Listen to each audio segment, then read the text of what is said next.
Good morning and welcome. Thank you for being here this morning. I'm delighted to see this crowd of people here this morning, and welcome to those of you who are joining us remotely.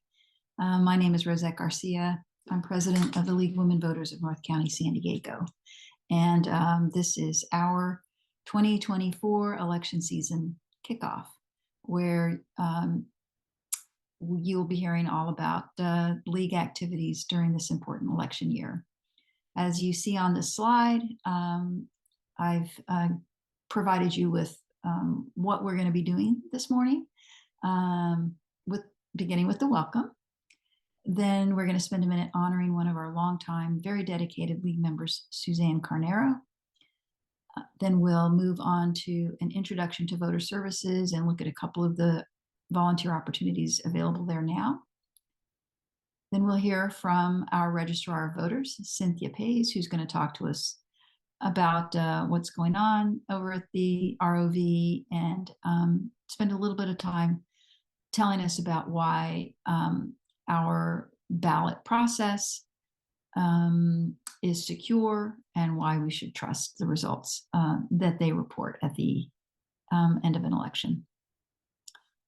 After that, we'll hear from our various voter service chairs, one of them being our candidate forums chair, Elizabeth Brady, our pros and cons chair, Mandy Butler, Julianne C. from the League of Women Voters of San Diego, who is the San Diego County coordinator and does all things sort of online related and is heading up the Vote 411 activity, our new online ballot tool. Will also be speaking to us about that new activity. Then we'll wrap up and there'll be time for you to go around and talk to all of these people who are heading these important activities, and you'll have a chance to hopefully to sign your name to their sign-up sheet. But before we begin, I want to thank a couple of people. First of all, Mona Pastor, who's our new events chair. Thank you, Mona, and all the people who helped her put this event together in terms of, the refreshments this morning, the food, the drink. So thank you, Mona and Olmsted, and everybody else who brought some food this morning. And I want to actually in advance thank Elizabeth, Mandy, and Julianne for being here, for getting materials prepared to present, and for agreeing to lead these activities, candidate forums, pros and cons, and Vote 411. We should all be very grateful to them for taking on those responsibilities. So let's get started. We always start by reminding everybody of our mission, which is to encourage informed and active participation in government, and to increase understanding of major public policy issues. We are proudly nonpartisan, which means we never support or oppose candidates or political parties at any level of government, but we do work, and we are always working on vital issues of concern to members and the public. And I always like to start a meeting that kind of helps center us and but actually does relate to our mission. And this morning I am quoting to you from Alice Paul, but let me tell you a little bit about her and why I've picked a quote from Alice Paul. Alice Paul was one of the founders of the League.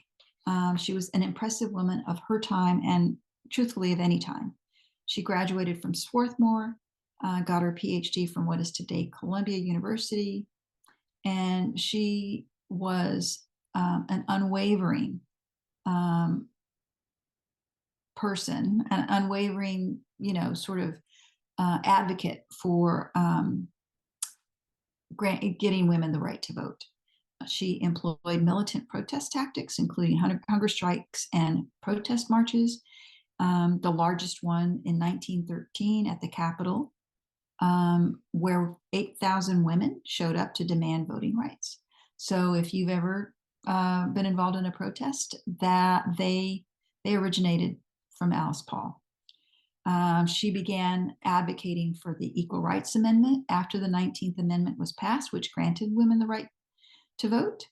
And when she died in 1977, the ERA had been ratified by 35 states, but still 3 states short of the number needed for passage.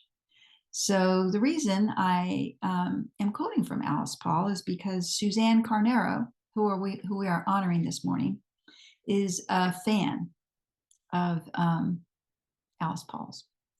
And Alice Paul said, these are some wise words of Alice's that remind me of the League. She said, when you put your hand to the plow, you can't put it down until you get to the end of the row. And that's what I feel, that's what I see, that's what I've experienced at League, is a group of people, mostly women, who put their hands to the plow. They see a job that needs to get done. They're dedicated to that job, and they don't put their hand down until they get to the end of the row.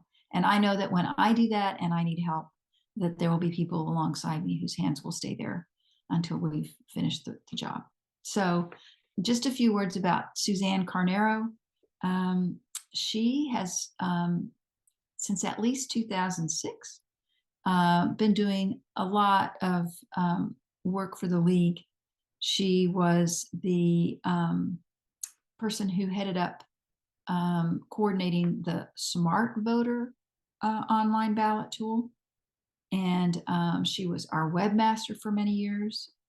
And she recruited members to help make phone calls to candidates, to help review candidate statements, and all of that in the service of putting up information on Smart Voter so that voters could come to that website and get the information that they needed, and it was, and could rely on it and know that it would be accurate. When Smart Voter turned into Voters Edge, Suzanne learned that new platform and again worked very hard, coordinated and oversaw volunteers to populate Voters Edge with the information that it needed for members of the community to get the information they needed to cast their ballots. So this year, as you may have heard, we no longer will be using Voters Edge. That online ballot tool has been put to bed, and we're now transitioning to Vote 411. And Suzanne has finally cried uncle. And I can't say I blame her. It's a heavy lift. It's a lot of work. And so she is stepping down as the mistress of all online ballot tools that the League provides here locally. So if that's something that you're interested in, we're looking for someone to replace Suzanne as best we can. So Suzanne, I just want to thank you for all your dedication and your perseverance and just all the valuable work that you've done for League over the years. We know that you're not going away. You've just stepped away from this big job that you've been doing, and know that we really appreciate it. Thank you, Suzanne. Quick announcement, we have a meeting coming up. It's a general meeting on February 3rd, Saturday, February 3rd at Canyon Crest Academy in their Learning Commons room. Go to our website for more information, but it is an annual meeting at which our local League will decide, we'll try to make a selection of an issue that we would like to recommend to the National League to adopt as a priority issue for the next 2 years. It's a fun meeting. It's a, informative meeting. It's one of the basic things that we do, that our League does every year. One year we do it for the state. One year we do it for the National League. This will be a joint meeting with our colleagues in the League of Women Voters San Diego. So we're really looking forward to that. I hope you can make it. You can register on our website. So moving on, The next item on our agenda is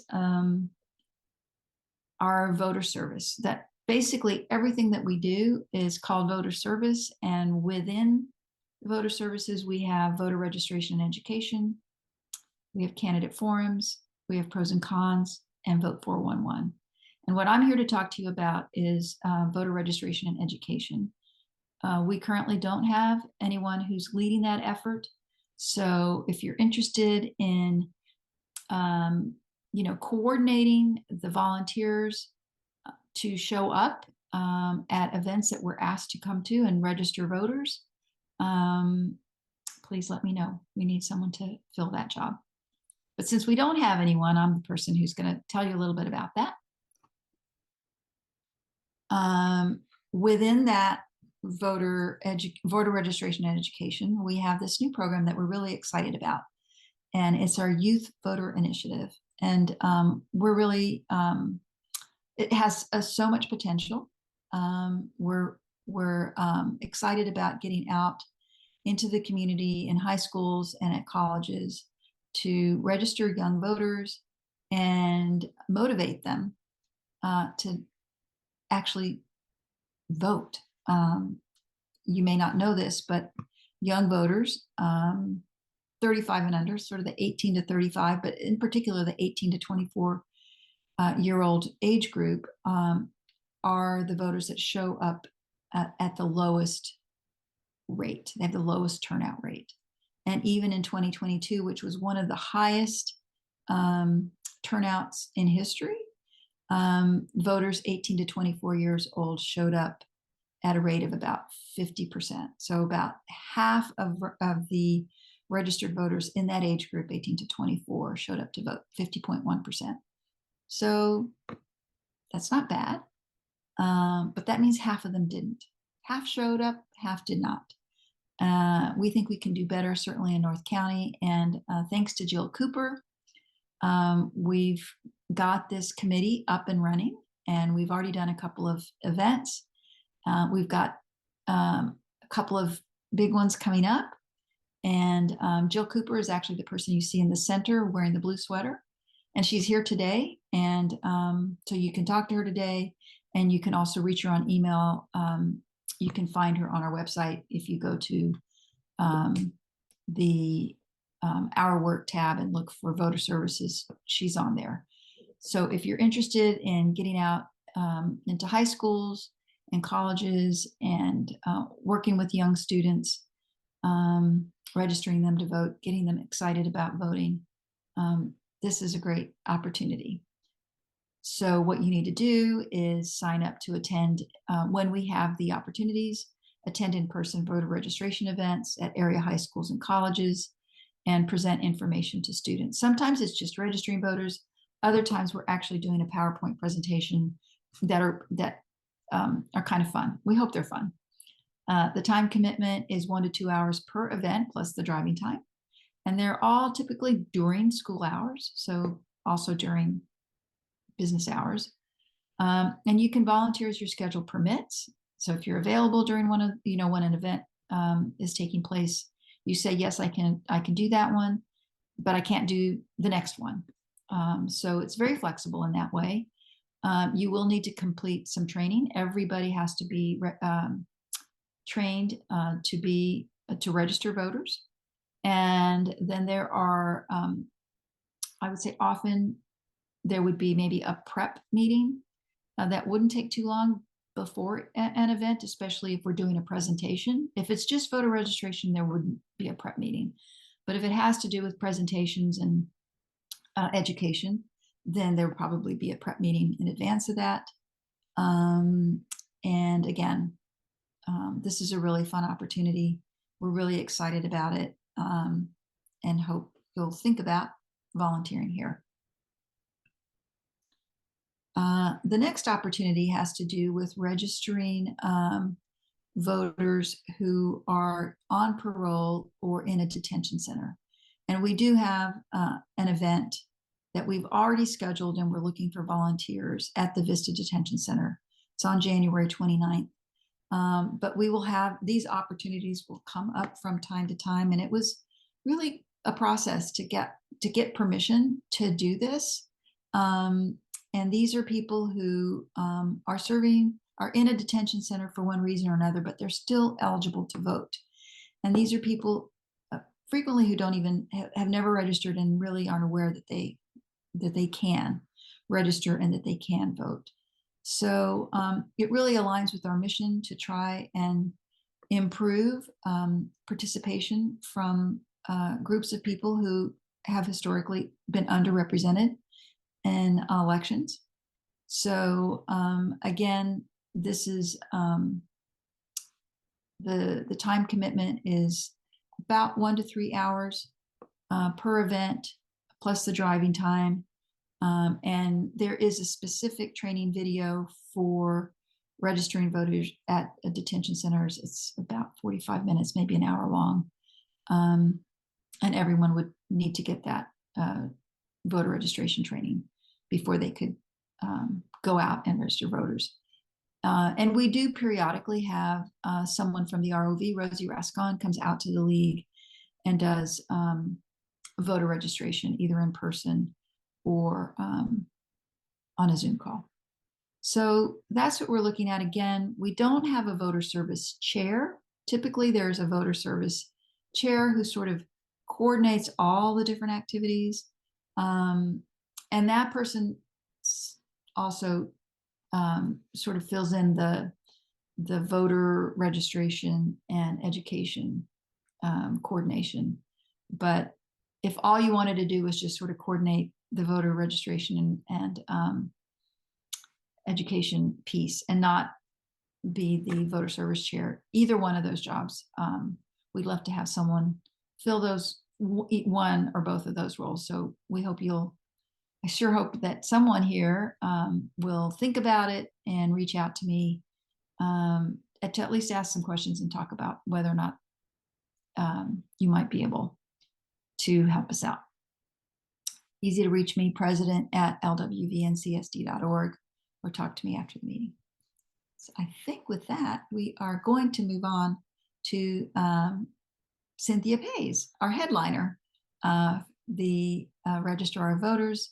So give us a second while we get her online. Thank you. Well, thank you. Welcome, everyone. So I do have quite a bit of information to cover, and I will go through as quickly as we can because I know we started a bit late. But again, I'm Cynthia Paes. I'm the Registrar of Voters for San Diego County.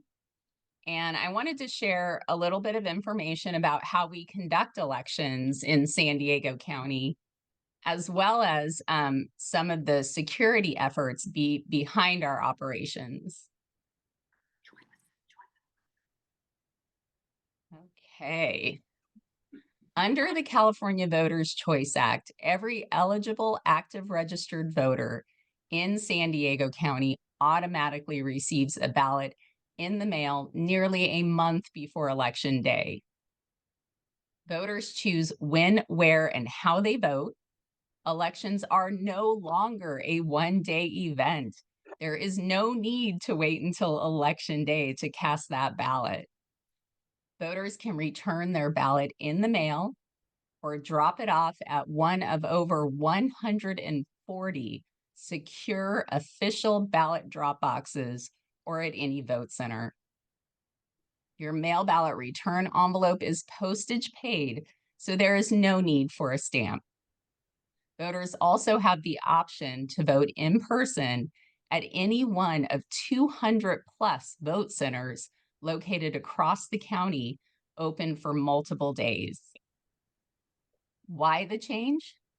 It was in response to voter behavior and voting preferences in our county that led the County Board of Supervisors to vote unanimously at their October 19th, 2021 board meeting for the transition to the Voters' Choice Act. The Voters' Choice Act is designed to make voting more accessible and convenient. The vote center model under the Voters' Choice Act began in San Diego County with the April 5th, 2022 special vacancy election for Assembly District 80, and then went countywide for the 2022 primary and general elections. The following two slides demonstrate the change in voter behavior and preferences in San Diego County prior to the implementation of the Voters' Choice Act. Here we can see a steady increase in San Diego County voters choosing to vote by mail. Out of the over 1.9 million registered voters in San Diego County, over 80%, or almost 1.6 million voters, had signed up to be a permanent vote by mail voter, meaning they had chosen to automatically receive their ballot in the mail for every election prior to the county's implementation of the Voters' Choice Act in 2021. Voters no longer need to sign up to become a vote by mail voter. This chart shows the dramatic shift taking place right around the 2010 election cycle, with the number of voters who voted using their mail-in ballot outnumbering those who voted in person. There has been a steady increase in voting by mail since that time, and the underutilization of polling places had become more and more apparent. In the March 2020 presidential primary election, the last election conducted under the traditional neighborhood polling place model, 72% of those who turned out voted using their mail-in ballot. In-person voting has continued to lessen. In the June 2022 primary, 93% of voters participating utilized their mail-in ballot, and for the November 2022 general, we had some similar results with 90% of voters choosing to return their mail-in ballot. Here is our vote by mail calendar. If your mailing and your residence address are up to date with the registrar's office, you should expect to receive your ballot packet the week of February 4th. The county's official ballot drop boxes will open the following day on February 6th. San Diego County's official ballot drop box program was implemented in 2014 to provide an additional service to voters. For nearly 10 years, this program has continued to grow, and now under the Voters' Choice Act, continues to provide another secure, accessible, and convenient option for voters to return their mail-in ballot. The county's official ballot drop boxes are locked and clearly marked with official ballot drop box in the county's federally covered languages. Many are available around the clock and open nearly a month before the final day of voting. Vote centers replaced traditional polling places and offer more services and flexibility in where and how voters wish to cast their ballot. Voters can vote at any vote center across the county, as voters are no longer assigned to a single location. All vote center locations are listed in your voter information pamphlet and is also available on our website at sdvote.com.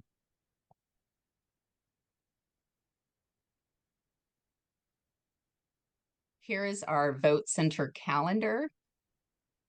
200 plus vote centers will be open for 4 days starting March 2nd. This is represented with the blue arrow. Of those vote centers, 39 will be open for a full 11 days. The leading 7 days are represented by the pink arrow. That's 11 consecutive days, 2 weekends of voting options across the county. Let's take a minute to discuss the services offered at our vote centers. We like to refer to these as convenient one-stop shops. Voters can vote in person at any vote centers.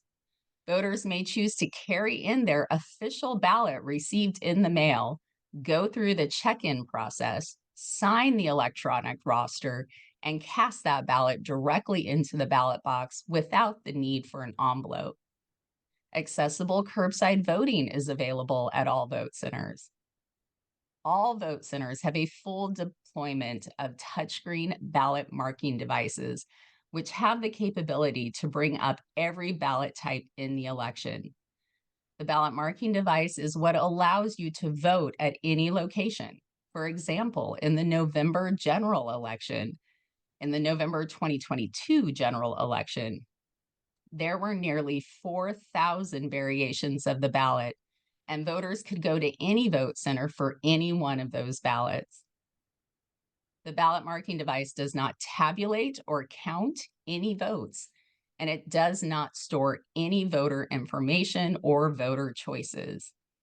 After the voter confirms their selections, the voter must print out their official ballot on a paired printer inside the voting booth and place it in the ballot box to be counted at the registrar's office.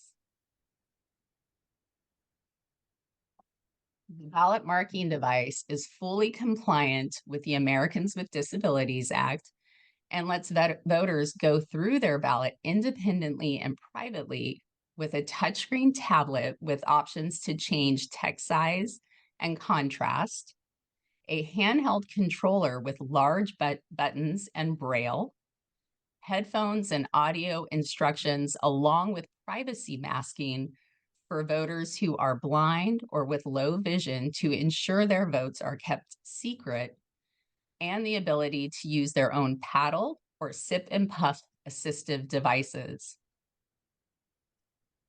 Vote centers provide voting assistance in multiple languages with the use of the electronic poll books and a full deployment of ballot marking devices. Vote centers allow voters to update their registration or register and vote on that same day. Under the traditional polling place model, voters had one day to vote at their assigned polling place. Those who did not go to their assigned polling place had to vote provisionally. This is no longer the case. Vote centers nearly eliminate the need to cast a provisional ballot. Let's talk a bit about what must be considered when selecting vote centers and ballot drop boxes. Under the Voters' Choice Act, we must consider a number of things. Many are represented on this slide. So anywhere from proximity to public transportation, to language minority communities, to low income communities, and to geographically isolated populations. These are all considerations. We also consider the availability of free parking, path of travel to the voting room or drop box, and the overall accessibility of the location. Now, I want to briefly touch on some mailers you should expect to see or have already seen. Last month, a postcard was sent to registered voters informing them of the upcoming partisan primary election, informing them of their voting options. And it's critical to know what political party you are registered with.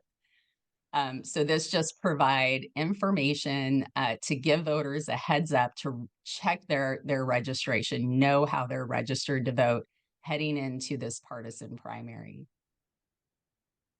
A second postcard was sent just to nonpartisan voters. They're also known as no party preference voters, giving them an option to select a crossover party ballot in advance of the first mailing. Remember, nonpartisan voters are just that. Their ballot will not list the presidential contest or candidates, but there are 3 parties allowing crossover. This shows their options. We will start sending the new larger sized voter information pamphlets to all registered voters on the 25th of this month. This pamphlet will provide information about candidates and measures on the ballot, outline your voting options, and will include a complete list of vote centers and official ballot drop box locations. The registrar's office will start mailing your official ballot packet the week of February 4th, so keep an eye out for that. The final postcard will be sent just prior to vote centers opening, reinforcing those voting options and encouraging voters to cast their ballot early. There is no need to wait until the final day to vote. We have been adding more resources and information to our website about election processes and security in order to arm voters with the facts. Unfortunately, disinformation about the conduct of elections continues to be spread. So I hope today's talk can help all of you in your efforts this year as you educate and inform the community. I can assure you that safeguarding the integrity of every election is and has always been paramount to our mission. And as the official election information source in San Diego County, I want to share with you some of the steps we take to ensure security in all phases of the elections process. Let's start with registration, which is a key security measure in and of itself. Registration ensures that only those meeting eligibility requirements can vote. And our registration database helps us keep track of who has cast a ballot in an election. As you can imagine, voters are constantly on the move or changing their names. The registrar's office works hard every day of the week and sometimes nights and weekends to keep the list of registered voters accurate and as up to date as possible based on information we receive. It's a big job. There are nearly 2 million registered voters in San Diego County. The registration list is carefully designed and maintained so that every eligible registered voter can vote. Voter addresses, political party preference, and name changes are up to date, and to ensure no one can vote twice. To make sure voter records are current, we conduct daily, weekly, and monthly file maintenance activities. The registrar's office updates voters' files required by state and federal law, cross-checks registration information with data from other governmental agencies, updates registration changes received from voters, cancels registrations when official records or family notification show a voter is deceased, or when data from the court system shows a felony sentence or court-ordered cancellation. We ask voters to be proactive. You could check your registration anytime at sdvote.com. Make sure the registrar's office mails your ballot to the correct address by verifying your residence address and, if it's different, your mailing address. In the March primary, political parties decide who can vote in their presidential primary contest. So it's important to check your political party preference as well. Let's talk about voting by mail. These ballots are protected by laws and regulations that determine how mail ballots must be handled and kept private. We encourage voters to track their ballot through the mail by signing up for Where's My Ballot. Every registered voter can sign up to receive automatic notifications about the status of their mail-in ballot, from when it is sent to them and when it is received back by my office, and even when it's added to the count. The barcode on the envelope is being tracked, not the ballot inside. The ballot inside is secret. It cannot be tracked, and it cannot be tied back to the voter. My office tracks every one of those mail ballots by the envelope they are mailed in.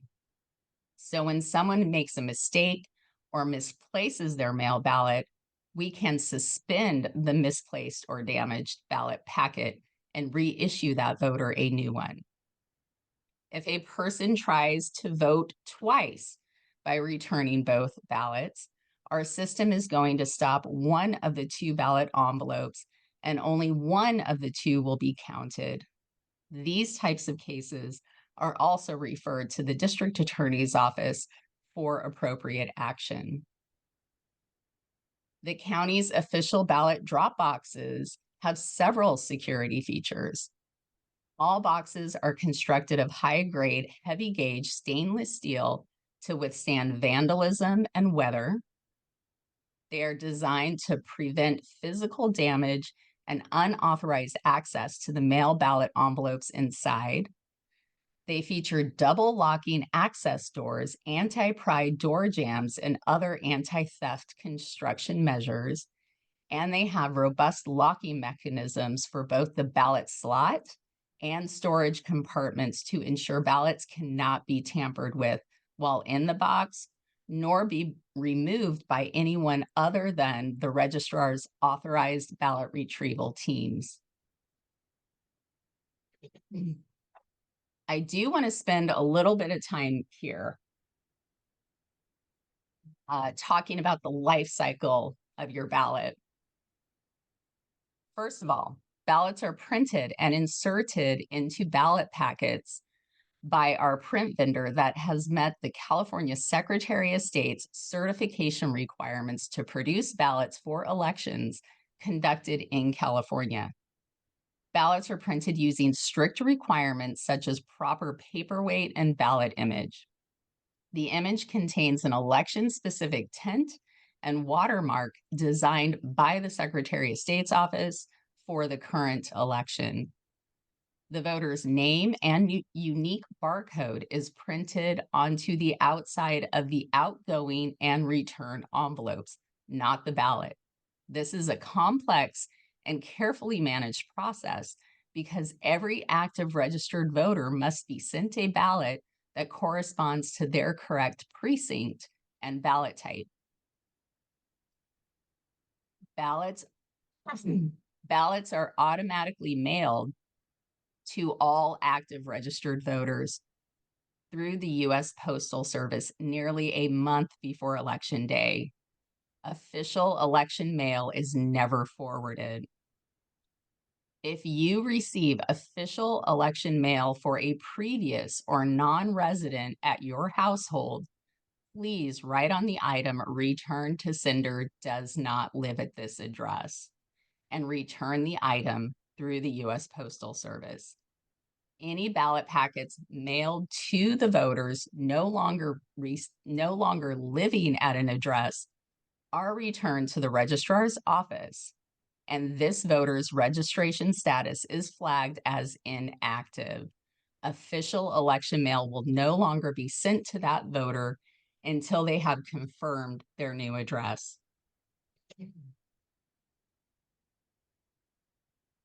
Part 3, voters mark their selections, sign their return envelope, seal their ballot inside, and return it. Mail ballot envelopes returned through the U.S. Postal Service are scanned in at the post office and picked up by the registrar's office almost daily. Closer to Election Day, the registrar's office picks up twice a day. And finally, once received, back at the registrar's office, the ballot envelopes are run through an industrial mail sorter that dates and timestamps the ballot return envelope, compares the barcode on the envelope to data from the voter registration database, and captures an image of the voter's signature on the envelope. Signature verification. The principal method used to detect and prevent fraud in voting by mail is the ballot return envelope itself. Registrar staff compare the signature from the ballot return envelope to the signature on file for the voter from their voter registration record. If the signature compares, the ballot return envelope is accepted. During signature verification, there is also a check against the statewide voter database to ensure the voter has not voted elsewhere in California. If the signature does not compare, the envelope is not opened and the registrar's office sends the voter a letter and a form they can sign to affirm that they are the person who voted that ballot. When the signed form is received by the registrar's office, it goes through the signature verification process again. Accepted signature envelopes move on to extraction, sorting, and tabulation. Moving on to 6. Once your signature is verified, ballot return envelopes go through the sorting machine a second time. They are sorted into batches by jurisdiction to be opened. Ballots are removed from envelopes manually or with a high-speed envelope opener and extractor. Your ballot remains secret throughout this process. The voter information side of the envelope is never viewed during extraction and remains anonymous.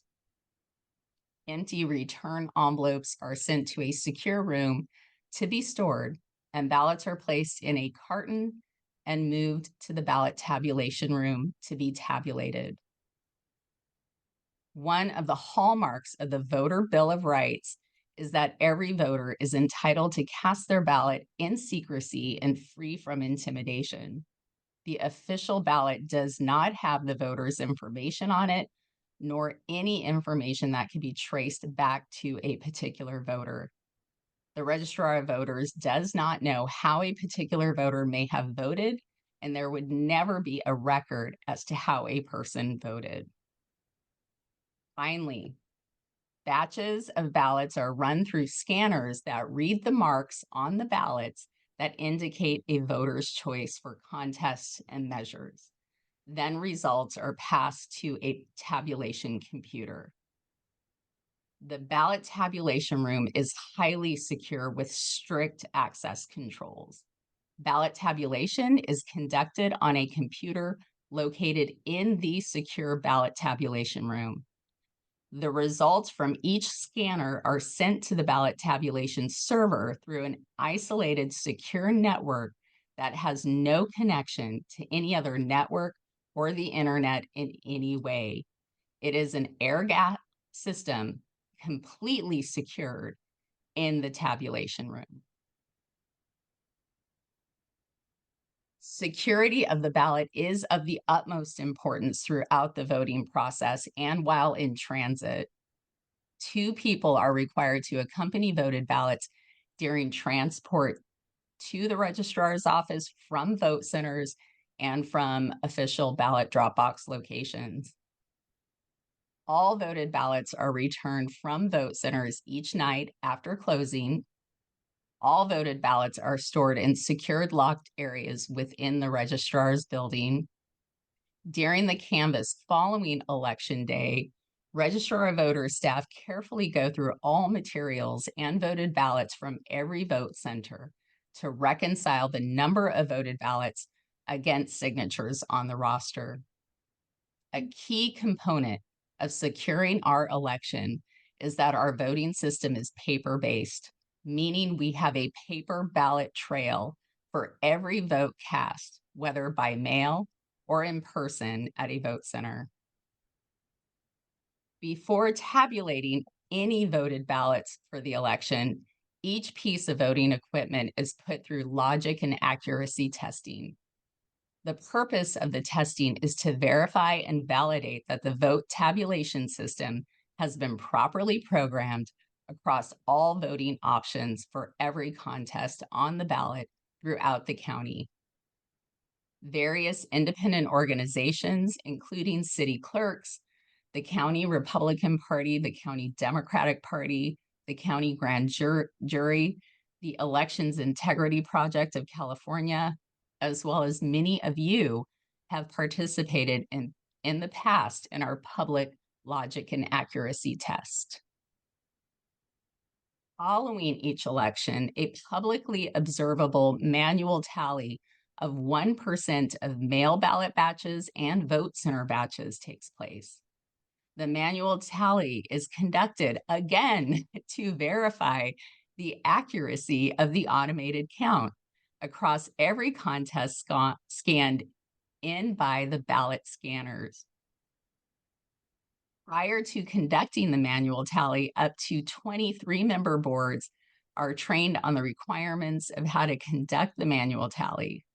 Supervisors are also assigned to verify reports and assist boards and observers with questions about the process. An official report of the 1% manual tally is included in the certification of the official canvas for every election. We audit our systems before and after every election. I can't say this enough. Most everything I talked about today is open to public observation. It is the public's right to observe elections. Transparency is built into the election process. U.S. elections are conducted independently across thousands of local jurisdictions, each following unique sets of laws and regulations, meaning there is no single point of access. Nearly all processes and procedures require that 2 or more trained election workers be involved. And these folks have taken an oath to uphold election laws and protect the security of the election. A great deal of care is taken to ensure voting equipment is safe and secure too. When it isn't being used, voting equipment is stored in the registrar's secure warehouse, accessible only to identified county staff. Ballots and election equipment are secured with tamper-evident seals or locks and are transported to vote centers in secure containers. And each time they switch hands, it is documented. While materials and equipment are in use, they are monitored by election workers and poll workers trained to assist voters and respond to questions from election observers. So I know this was a lot of information, but I am happy to take any questions. Great. Cynthia, can you still hear us? Yes. Okay, great. I do have I'm one. trying to turn my camera on. Okay. There I go. You are. I have one question from someone who is attending via webinar. And she says, for the homeless, I know they can enter an area. Let's see. Yes, she's asking, do people have to have a mailing address to vote? Basically. No, it becomes more difficult to maintain the registration. So if they're a homeless person, they're using their nearest cross streets to where they lay their head down, essentially, so we can properly precinct them and they can vote in that election. They could just go to any vote center, go to our office, and they can vote. But to kind of maintain their registration without having to visit a vote center, we would need a mailing address. We need to be able to communicate with them, mail them their ballot. So each election, they have 11 days to visit any of the vote centers to cast their ballot. Okay, thank you. Do we have any questions in the room? What's the cutoff for registration? So I could answer that question, but I'm gonna let the ROV answer. The question is, what is the cutoff for voter registration, Cynthia? It is, well, it is February 19th, but because of the holiday, we pushed it back to February 20th. But because of same-day registration, it's really February 20th is the date for convenience.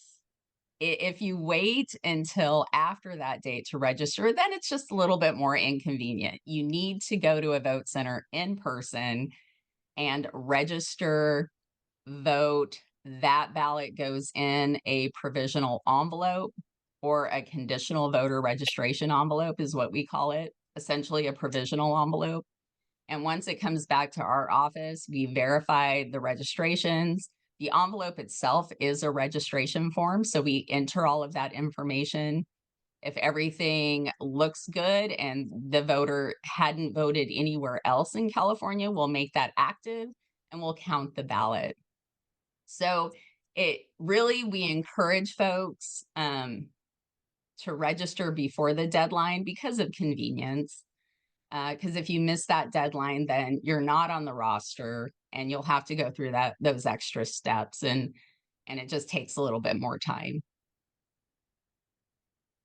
Diane. Thank you so much for your presentation. It was very, very informing. My first thought is, how does the everyday public receive this important information of change? Could you hear that, Cynthia, or do you need me to repeat it?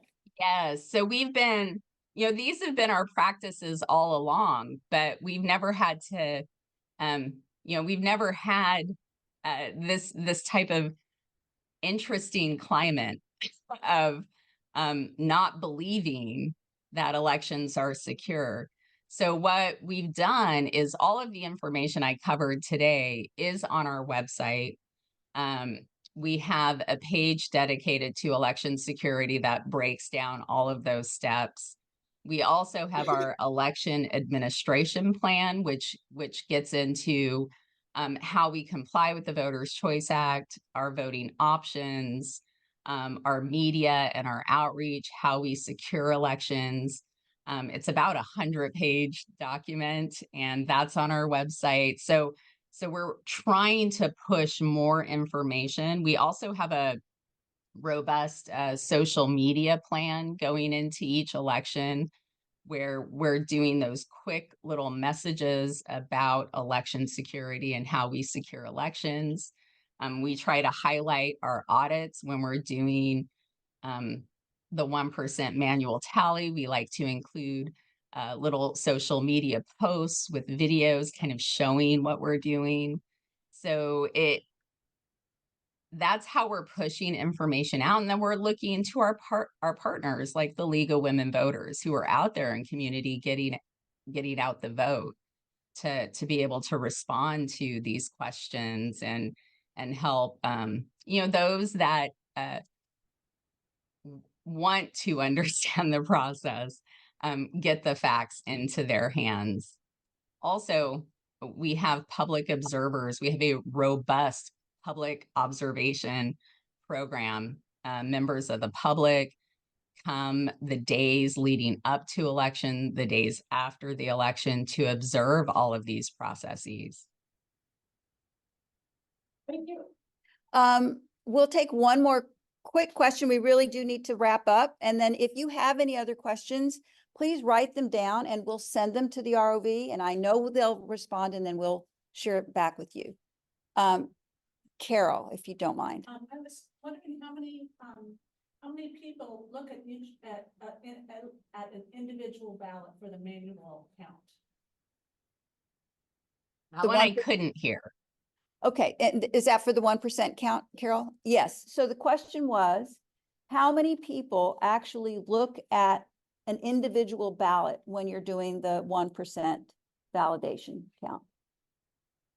So we have 20 teams of 3, and they're just manually tallying.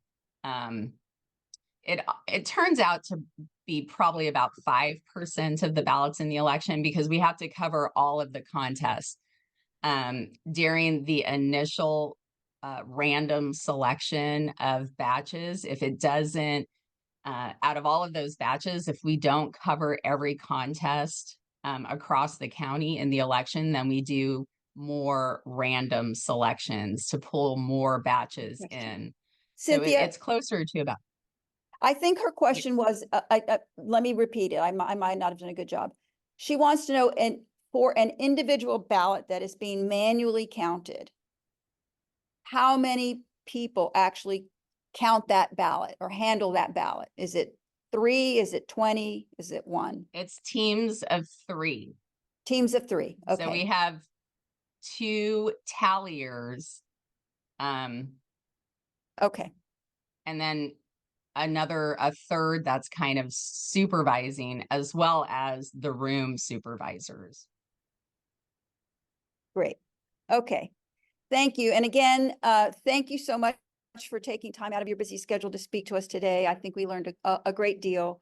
And if you have any questions in the room or on the webinar, please send them to me, president@lwvncsd.org. And you can find me on the website if you don't remember that, or I'll put that in the Q&A. But and we'll forward those questions on to the ROV and get back with you. There you are. So thank you very much. All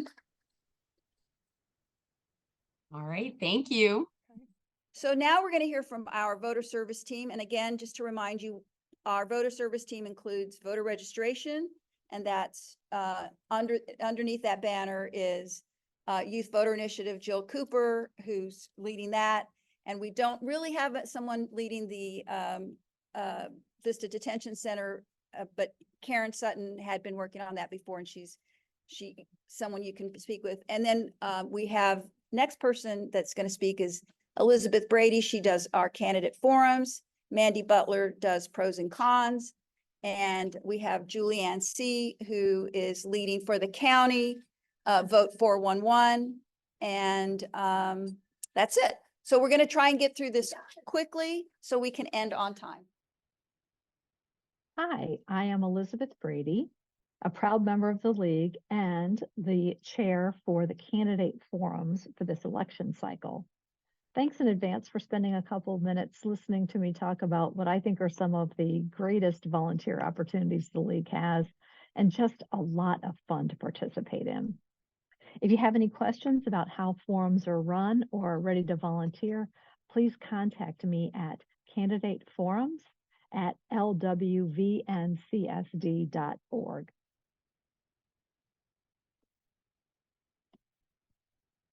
Candidate forums really help live out the mission and the vision of the League.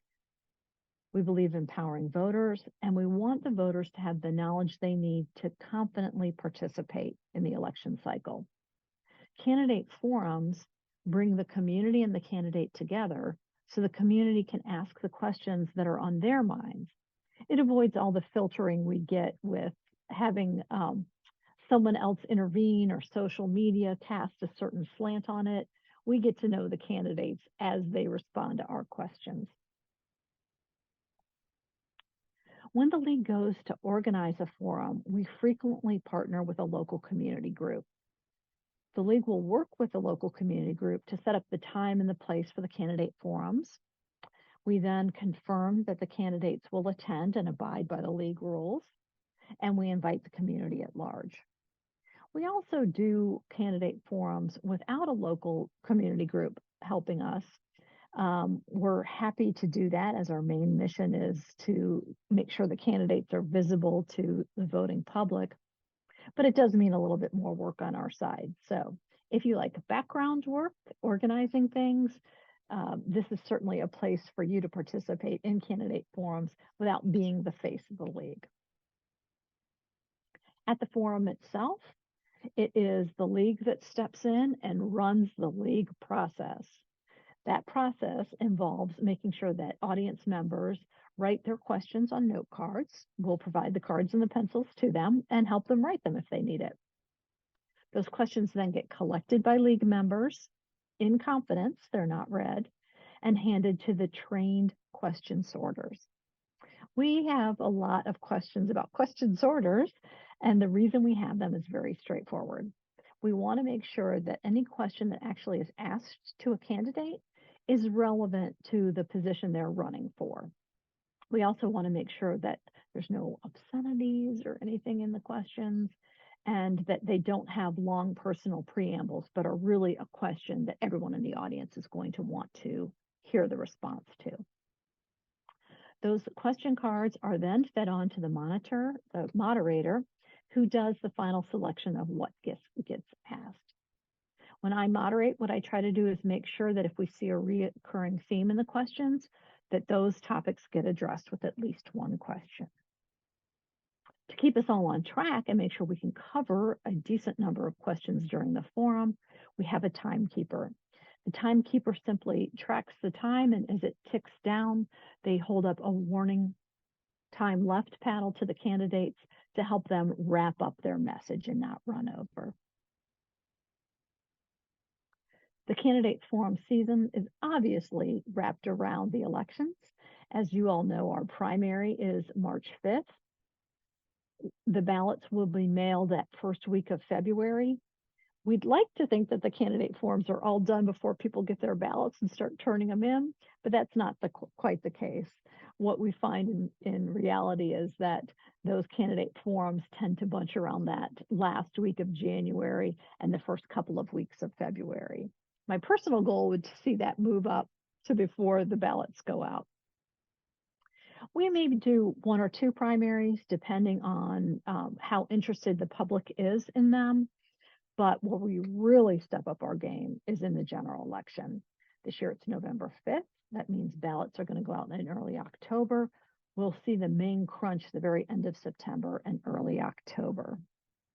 So you can see when you volunteer for candidate forums, it really is a short-term blitz. It's not a full year commitment by any means. And also, we'll probably hold in the general election between half a dozen and a dozen and a half candidate forums. When you sign up to volunteer, you're not signing up for all of them. You can sign up for as few or as many as you want. I will say that one thing the league does to assure that there's no appearance of any kind of bias is we make sure that the team we are bringing in to moderate an election is not actively involved either by living or by owning a business in that community. So the volunteer opportunities that I am presenting to you today are timekeeper, question sorter, card runner, moderator, or forum coordinator. In fact, you can choose more than one of these. Maybe you'd like to be a question sorter after you've been a timekeeper once or twice and have a sense for how forum goes. Or maybe you're already really confident, like being in the public eye, and you want to be a moderator. Let me know on the volunteer form exactly what you think you'd like to try. And of course, we provide training and support and mentoring for any of these roles. These next slides have a lot more detail on the responsibilities and time commitment and what skills play really well into these volunteer opportunities. I'm going to give you a chance to pause the video and look at those at your leisure. When we were together, we had these cards printed out for people to take a look at, but I want to make sure everybody has a chance to look at them.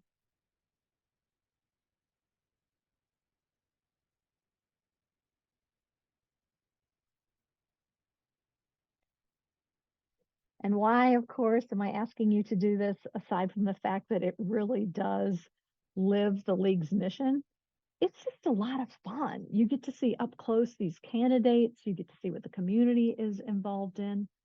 Also, doing this through the league versus another group is really unique. This is something that is considered the gold standard. When we contact candidates and say the league would like you to participate in a forum, they immediately know that we create a nonpartisan, peaceful environment in which they can present their best selves. This is unique to the league. Nobody else does it like this. Clearly, it's a benefit to the community. And in terms of volunteer time, it can be really fast and a low commitment. And there is something for every member of the league to do in candidate forums. So I look forward to seeing your name on our volunteer sheet. Thank you so much for taking time to listen to this.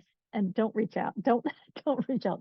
Do reach out. Don't hesitate to contact me with any questions. Thanks so much for your time. Bye. Hi, I'm Mandy Butler. I'll be chairing the Pros and Cons Committee this coming year. And I wanted to explain a little bit today what we do in case you're interested in joining our group and working with us. So first, to provide a little background, as a California voter, you know that every statewide election cycle, we California residents invariably find propositions and measures on our ballots. These measures may be statewide, countywide, or local. And often these measures include a tax increase or bond proposal. The statewide measures are usually indicated by a number, Proposition 1, for example, and the local measures are named by the county or city and designated with a letter. Most measures require a simple majority of the voters to pass, although some of the local ones require a higher percentage. Now, if you think back to November 2022, there were 7 statewide propositions on the ballot, but that was a relatively low number. And we expect this year there will be a lot more. There are already 10 that have been approved, and there are more in the works. So what is our job as the Pros and Cons Committee? So one of our main goals is to be able to break down these propositions and help people understand exactly what they mean. I don't know about you, but I know when I get that voter guide, often it's overwhelming how much information is in there about each proposition.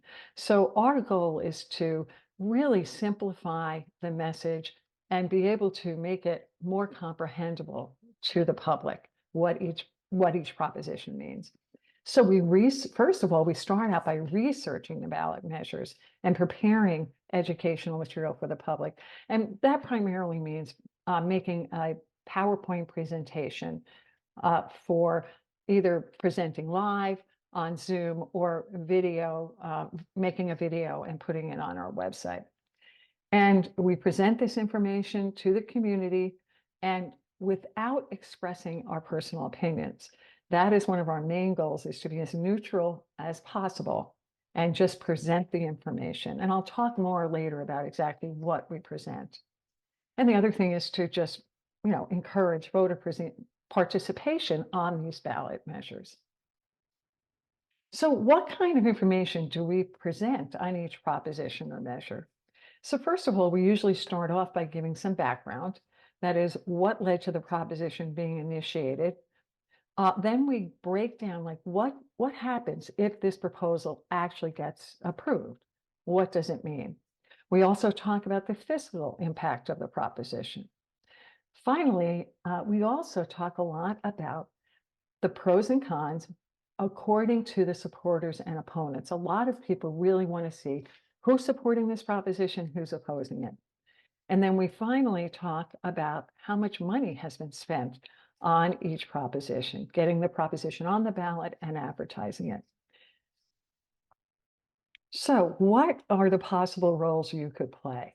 Well, first of all, we have to, as a group, research and discuss the state and local measures.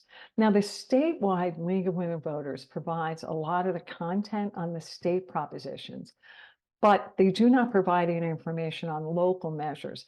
So just for example, in the 2022 election, there were 3 local measures for Escondido residents. And so those different measures, we have to contact the town clerk or council members and find out exactly what that measure means, what it's proposing. So we need people to do that research, contact these different individuals, and then write up a description and present it to the group. We also need to promote these presentations to the community and schedule presentations. And finally, we need to make the presentation. I will take the lead on that. I'll prepare, based on everybody's research, I'll prepare a PowerPoint and a script. And then we need to practice delivering the presentation. And you could do that either as a speaker or as an audience member, giving us feedback to fine tune the presentation. And then we need people to deliver the presentations to clients in person and on Zoom. Now, we always deliver these presentations for the big list of ballot measures as a team of 2, and we kind of take turns delivering each proposition.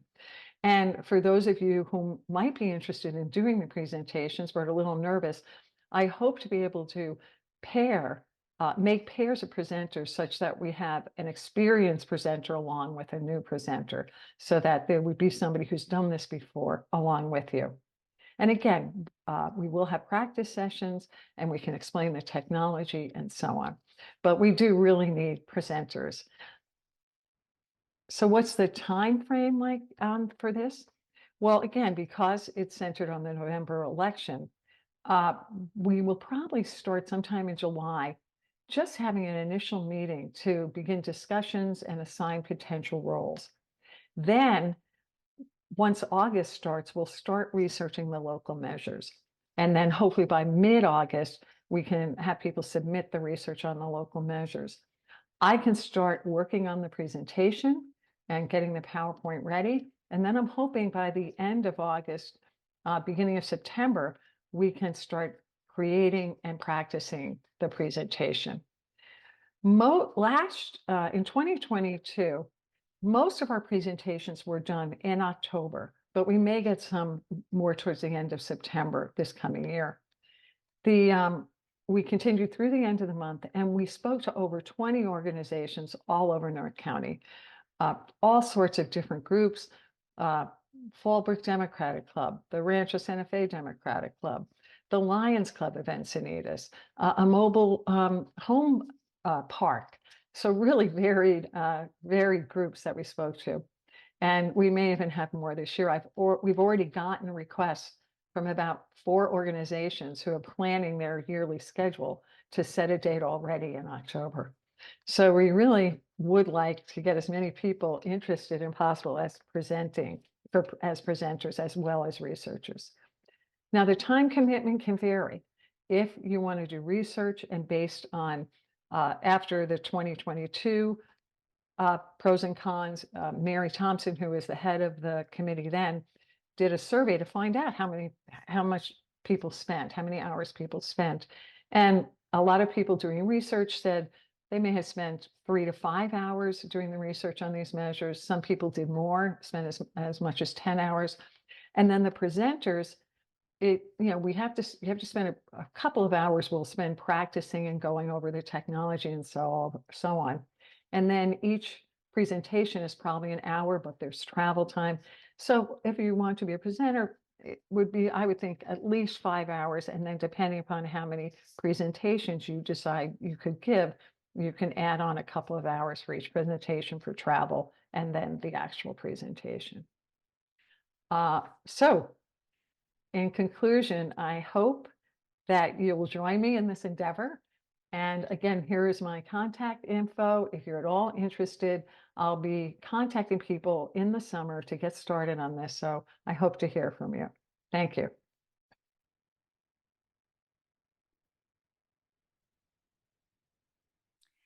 So I'm back.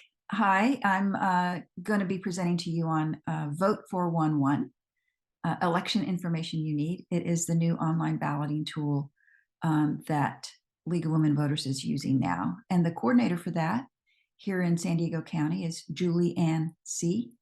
And you'll see her email on the slide here, jsih@cavote411.org. So as I said, this is the new online ballot tool. It replaces Voters Edge. And League of Women Voters says it is your one-stop shop for election information. The way to get there is by putting into your URL search bar, vote411.org. So Vote 411 is now operating in local elections in 37 counties. You can see that, see the map there on your slide. And we currently have over 100 volunteers who are entering content, trying to keep the information at the website up to date and accurate. And we also are using volunteers who are engaging with candidates. And I'll tell you a little bit more about that in a moment. So I'm spending the first few minutes really just sort of getting you acquainted with Vote 411. You can, and we have the icon on our website where you can just click on it and it fills, you have to fill out your address and it automatically takes you to the information that's relevant to the election that you are going to be participating in. So from Vote 411, you can link to the website to register to vote. You can check to see if you're registered, and you can actually preview your ballot. So this is actually a screenshot of what it might look like if you were to go to the website where you ask to preview your ballot. And it will, and this is a local ballot here in San Diego County. But you'll see the races that you'll be able to vote in. And again, this will be, if you've put in your address and you're looking at previewing your ballot, it will be the races that you will actually see on your ballot. And so you'll see here that, a number of the races. And then also in there, because Proposition 1, which is the only statewide ballot, it sort of shows up right below the the U.S. senators that would be voting for. And then if you were to click, those are clickable hyperlinks, basically. If you were to click on Prop 1, for example, it would take you to a page with information about that proposition. And you'll see there that there's a quick guide that you can, PDF that you can also link to. And then you can click on candidates and or the races actually, and it will populate with the candidates that are in that race. And you can see here that in this particular race, there are 3 candidates, and 2 have submitted some responses to our questionnaire. They have filled out the Vote 411 questionnaire, and 1 candidate has not. And so that's one of the things that, and I'll talk about it in a minute, that we're looking for is volunteers who will contact candidates who haven't filled out the Vote 411 questionnaire and encourage them to do so that when voters come to our website, they can get information on all the candidates, not just some of them. And then this just, again, these are some of the questions that we're asking candidates, and you can read their responses.